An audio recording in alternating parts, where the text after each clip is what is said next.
Ressuscité le matin, le premier jour de la semaine, Jésus apparut d'abord à Marie-Madeleine, de laquelle il avait expulsé sept démons.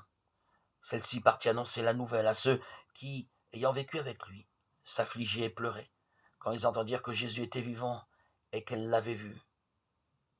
Ils refusèrent de croire. Marc 16, 9, 11. Marie-Madeleine fut la pécheresse pardonnée.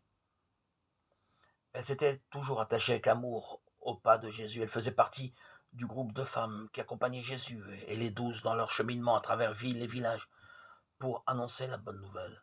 Luc 8, 1, 3. Tandis que les apôtres s'enfuirent lors de l'arrestation du Seigneur, elle se trouvait près de la croix avec Marie, la mère de Jésus, et le disciple qu'il aimait. Jean 19, 25, 26.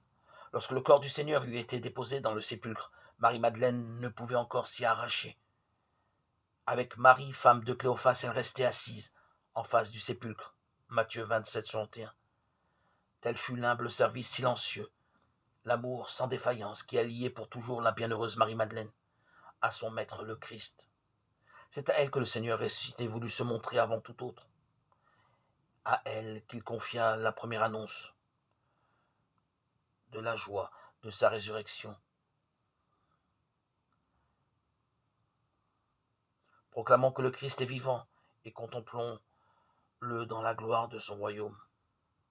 Le Seigneur dit à Marie-Madeleine, va trouver mes frères pour leur dire que je monte vers mon Père, votre Père, vers mon Dieu et votre Dieu.